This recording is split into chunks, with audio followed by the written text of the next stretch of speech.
Hello and welcome to Glasgow Rangers Nation. With me, your host Owen, the channel that brings you your team every single day. The channel that brings you all the latest news, views, updates, speculation, transfers, signings, hopefully more coming up, games, live streams during the season, podcasts, so much content. And we've also got a premiere tonight, I think. Tonight is Friday, tonight, isn't it? Yes. 8 o'clock tonight, a premiere. Victoria giving you a debrief on NASA. So please check that out. Well, we've got a bit of news to cover, a little bit of news. We've got some speculation. We've got some transfer speculation. We're going to talk about the kit. We're going to talk about Zeb Jacobs, who was obviously unveiled as the academy director this week. He gave an interview to Rangers TV, and it was I thought it was a great interview, an absolutely fantastic interview. But more of that shortly. Okay, so where to start today? Where to start? Well, let's start by again talking about strikers. Obviously, that is something that is continually on the minds of Rangers fans, isn't it? The fact that we need a striker, we need to sign a striker. I think we need more than one striker, in my opinion. We need, multiple strikers. I think two to add to what we've already got, a minimum of another two strikers. Hopefully, one of them maybe Josh Madger. Obviously, that situation is ongoing with the complications around Bordeaux. However, guess who's back? It's this man again, Cyriel Dessers. Now, after it was reported in Italian media the other day that the deal was off. That was multiple Italian media sources all saying the same thing, that the deal was off, that Dessers didn't want to go, wanted to stay in Serie A, etc., etc. Well, it's a Rangers summer. We've had the Butland saga, we've had the Cifuentes saga. It looks like we're now going to get the Dessers saga. This is what was tweeted out by the Daily Record today. Exclusive. Cyriel Dessers to Rangers transfer is still on as the Italian claim shot down with a striker keen on Ibrox switch at Scott Burns 75. So according now to Scottish media, the transfer of Cyriel Dessers is back on again. It appears that he's had another change of heart as regards the move to Rangers. It appears that, it just is a case, isn't it? I don't know, with transfers, we can't just have a nice straightforward one. We get a link, we go talk to them, we agree a fee, we sign him, we agree personal terms. It's a done deal. It's sorted. We can't do that, can we? We have to have a situation where everything's got to be a bit of a saga. It's on, it's off, it's on, it's off. And just like with the Butland deal, it was on, it was off, it was on again, it was off again, it was on again, and so on. The same with the Cifuentes deal, I suppose, to some degree as well. Now, this is what is being reported. It said that reports in Italy claim the Nigerian international had turned down a switch to Ibrox. Sources close to Dessers and his agents say that this is not the case. Dessers is very keen on a move to Scotland and a chance to play in the Champions League. So it appears again, like the Cifuentes deal, it is the draw of Champions League football or potential Champions League football that is the thing that is pulling players to come to Rangers. So I think it makes it even more urgent that we get these players in early, we get these players bedded in, and we get these players ready to go for that Champions League qualifying campaign. Rangers have already made multiple bids for the striker, but have still to reach an agreement with Cremonese. The Ibrox side are expected to go back in for the 28-year-old, but apparently will not be rushed into a deal. Now, that's the key point there, that we will not be rushed into a deal. So we're obviously now the 23rd of June, 7 days away from Rangers returning for pre-season training. So that there seems to be no rush. Now, look, I get that. I get that there's no rush, but I think there is a need to get him in ASAP. The more players you have in for the start of pre-season, the more players you have ready to go and ready to train with the team at the start of pre-season, the better for the squad and the better for the team. You have less of that bedding in period. You can get them bedded in straight from the very start with the other new players that have come in, like Dowell and Sterling and Butland, etc. So, at the end of the day, we do need this deal done if it is going to get done. Personally, I was quite relieved when the deal had collapsed. Not a big fan of Dessers at all. Had a good season, yes, for Feyenoord, scored 10 goals in the Europa Conference League, but it's not the biggest or best European competition in the world now, really, is it? It's very much a third fiddle to the Europa League and to the Champions League, of course. His stats last season were mixed, shall we say? I think that's very delicately put. Very, very mixed stats last year. Serie A stats: 26 appearances, 6 goals, 2 assists, 8 goal contributions in 26 games. Did only play in 50% of the starting 11, however, so I suppose you've got to kind of temper that expectation with the fact that he didn't play every game. But then you kind of raise a bit of a question in your head again, don't you? Cremonese were a struggling team. Cremonese were a team that, ultimately got relegated, but he was only good enough to be on the bench. A team that went down from Serie A to Serie B. Was that because of the fact that the coach didn't think he was good enough, or he didn't suit their style of play, or he'd fallen out with the coach, or what was the situation there? Why was it only 50% when you are struggling? Surely if you've got a top striker, which people tell us that Dessers is, you play him, especially when you're in relegation trouble. I don't know. I'm just sort of surmising and throwing out some theories here. Let me know what you think in the comments below. In the Italian Cup, he made 3 appearances, scored 1 goal. Again, only played 20% of the starting 11s. Again, mostly substitute appearances. And in the, it's it's strange statistics. He played for Genk as well last season, played 3 games for them, played 100% of the games for them, scored 3 goals, 1 assist. That's 4 goal contributions in 3 games. So that was quite impressive there in terms of the Genk facts and figures. But the Belgian league is hardly the strongest league in the world. So it's a mixed bag with Dessers. It really is a mixed bag with Dessers. And it appears obviously the stumbling block is the fee. Cremonese paid, I think it was 8 million for him. They apparently want somewhere around 6 million. Rangers don't want to pay 6 million. It's all kind of, I don't know, a bit still up in the air as regards this deal. But it does appear that Rangers do still want to sign Cyriel Dessers. Let me know what your opinion is on this. The fact that the deal seems to be back on again. But personally, I do think it is time that we kind of got this deal done sooner rather than later. It is a deal that we do need to get done. If it's going to get done, needs to get done ASAP. We need strikers in. We need strikers gelling with the team. We need strikers bedding in with the team as soon as it is possible. You can't keep bringing in players later down the line. Then you've got another bedding in period, a period where potentially you've got a situation where they're going to be struggling to get in up to the speed, up to the fitness that they need. So realistically, we need to see Dessers in if he's going to come in as soon as possible. Like I said, I have got mixed opinions on him. I'll obviously back him the moment he pulls on that Rangers shirt. He obviously becomes a Rangers player, so therefore you will back him.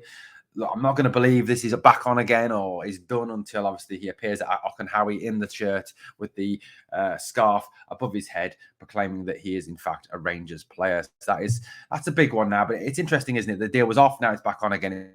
It seems, like I said, that we can't have a summer without a saga. We've had the Butland saga. We've had the Cifuentes saga. We now seem to be having this saga of Dessers now is our new saga. So who knows, guys? Who knows what the final outcome will be of this transfer deal? Obviously he does bring other qualities. He's a physically strong striker, holds the ball up well. He's not someone who's going to run in behind, which I suppose in playing in Scotland, when we play against the low block, you really don't have a lot of opportunity to run in behind. I suppose that's one thing that is worth considering. So overall, let's just wait and see what happens on this deal. Interesting, though, nonetheless. Okay, another transfer rumour that is going around is regarding this player here, a player called Tom Davies, who is with Everton. Now, he apparently has turned down a deal with Everton, turned down a new contract with Everton. This has put a number of clubs on high alert to secure the midfielder's services. He is a very talented player. Now, he was reportedly offered big wages by Everton to remain at the club, but turned them down. This obviously does kind of, slightly raise a question over whether it's a genuine link between Rangers and Tom Davies. Are Rangers willing to come in and pay big money in terms of a fee, and also in terms of that that wage as well? I mean, that's obviously something that that could actually hold back any possible deal. He is a very good player, don't get me wrong. He is a very talented player.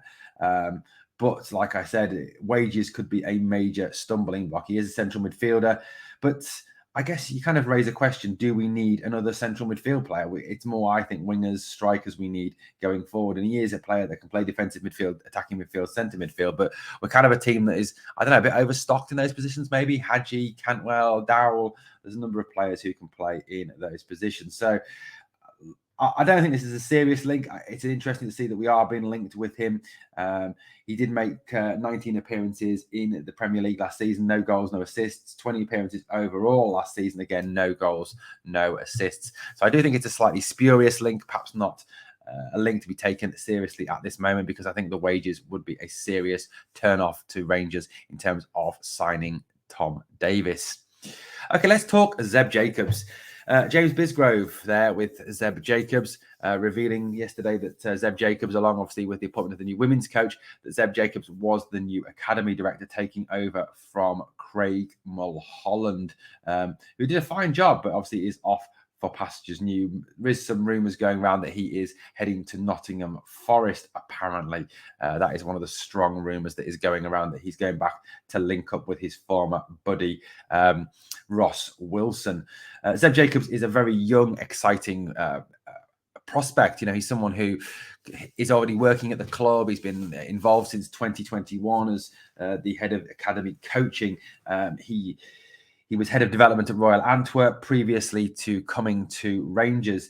I know he spoke very eloquently, I thought, in the interview that he gave to Rangers TV about his hopes for the future. You know, a few key pointers, a few key things for me that came out of that interview. Number one was the fact that the word exciting seemed to come up an awful lot. He talked about being excited at the prospect of what we could do at the academy, excited for starting his job, excited at working with these very talented young players. He also spoke about the fact that we have some exceptionally talented players. And he said, not just obviously the likes of Bailey Rice, Zach Lovelace, Aaron Lyle, those types of players. He talked about the players below that age group and the talent that was coming through. And it was very exciting. You know, he's been someone who sort of developed a new ethos at the academy, along with Craig Mulholland, a creative, talented, individualized based coaching philosophy that develops players ready for first team football, which he also talked about. And I'll come to that in a moment. He talked about the fact that turning Rangers into a world-leading academy of innovation, excitement, and quality technical skill. All very, exactly what you want to hear as a supporter, that these young players are going to come and be ready for first-team football. He did talk about the fact that it wasn't just about getting players into the first team for debuts and then them disappearing. He talked very much about the fact that he wants to prepare players who develop, who get better, who get into the first team and then stay in the first team. Royal Antwerp, the team he worked with previously, were exceptionally successful last season with academy prospects. A lot of those guys who were developed by Zeb Jacobs. Jacobs also talked about the fact that he's got a very strong relationship with Michael Beale, that he was appointed by Michael Beale, that Beale and him got on exceptionally well. And he talked about how that would be good for the future of the club and future, obviously, of these young players coming through. He also, I think, interestingly spoke about the fact that in terms of innovation and looking at best practices and best ways forward for the academy, he talked about the fact that he didn't want it to just be looking at soccer academies, as he put it, or football academies around Europe. He wanted to look at all sports and how all sports worked and talk about taking best practices from other sports. And I think that's a very refreshing attitude, Jude. I think in football at times we become very insular in terms of the fact that we see football as being, we are football, we are the biggest sport in the world, etc., but we don't look at other sports and what they do well to develop their young players. And I'm not talking about obviously the skill level things, because obviously the skill level for basketball, for baseball, for rugby, for cricket is very different to football. But in terms of psychology, coaching philosophies, planning, education, innovation, it's all cross-transferable skills that you can move from one sport to another. So the fact that Jacobs is willing to look at other sports to see what best practices work well in those sports and bring them to Rangers, I think is very innovative. It does seem that James Bisgrove, John Bennett, since they've come in, they've gone for coaches and appointments to the board and appointments to the coaching staff in terms of the senior staff that are young, that are innovative, that are exciting, that are very forward-thinking. And I think that seems to be the ethos, to turn this club into a very forward-thinking, modern football club. And I think that is what this appointment of Zeb Jacobs does. And if you haven't yet had a chance, go and check out the interview on Rangers TV. It's on YouTube. Just obviously put Rangers TV into the search bar and it'll bring it up. Great interview, guys. Really enthusiastic young man. Really enthusiastic guy. Lots of good points he makes in this interview. Really promising for the future. So definitely for me, a great appointment by Rangers. Okay, moving on then. This morning at 9 a.m, just this morning, this was finally officially revealed as Rangers' new away kit. And as I said on the short video that I released last night, I love it. Absolutely love this kit. Looks fantastic. The red, white, and blue collar and cuffs to the sleeves. There's little stripes coming up from the bottom with the red and blues. It looks absolutely superb. Looks absolutely lovely. Really like that kit. It looks pretty much spot on. I've already purchased one myself this morning. So it'll be speeding its way down. It's obviously for business purposes. Of course, the fact you have to represent. You've got to represent wherever you go. Absolutely love that kit. So yeah, got it on order. It looks really, really good. Looks brilliant on Todd Cantwell as well. There's Todd. Blue shorts as well with the away kit. That's the shorts that come with it. Some key points of the shirt there as well. Embroidered crest. We've got laser cut holes in it. It's got repeat jagard to the front and back. 2 colors to the collar and cuff. Well, that's 3 really, I suppose. You take the white in with it as well, but absolutely it looks first class, that kit, doesn't it? It looks really, really good. A very good Castore kit. I know Castore have come in for a little bit of criticism from supporters in terms of the kit and in terms of their kit design, but that for me is a belter. It looks a quality kit and really, really positive. Really, really positive. Okay, so final story this morning. Ex-Rangers striker and Rangers legend Ali McCoist has been talking about the appointment of Brendan Rodgers as the manager of that lot from across the city. McCoist, who was talking on Talk Sport, spoke about Rodgers being appointed. He says, within Scottish football, it's a kind of a no-brainer decision because he's a top-class coach and manager.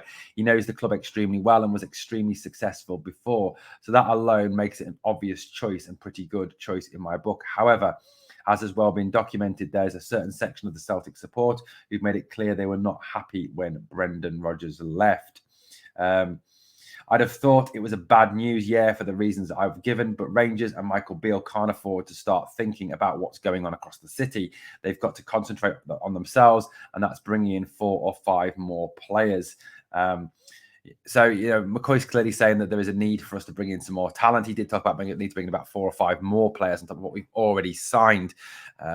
Personally, I'm not as worried about it as others are. I think Michael Beale is someone who, having worked with Brendan Rodgers, knows how Rodgers works, knows his number a little bit. So I'm pretty confident that Rangers can build a squad that is going to be more than capable of competing for and getting title 56 next season. That I think is got to be the target, and I think is definitely something we can do. Also as well, qualifying for the Champions League, you've seen from what players who want to join the club have said about the draw of Champions League football. Therefore, I think making it even more imperative that we get into the Champions League and at least give the group stage a decent go, perhaps better than last season, which I've said on previous videos I think will happen because Michael Beale for me is more tactically astute than Giovanni Van Bronckhorst. Well, guys, that's the news for so far today. We'll obviously be back throughout the day if there are any more breaking news stories regarding Glasgow Rangers. Thank you so much for watching Glasgow Rangers Nation. If you've enjoyed the content, please hit that sub, ring that notification bell. If you can give this video a like, I would appreciate it. Also, you can join the channel for as little as 99p. Join button is down below or back on the channel homepage. Only 99p less than a cup of McDonald's coffee. Thank you so much for watching Glasgow Rangers Nation. And never, ever forget, we are the people.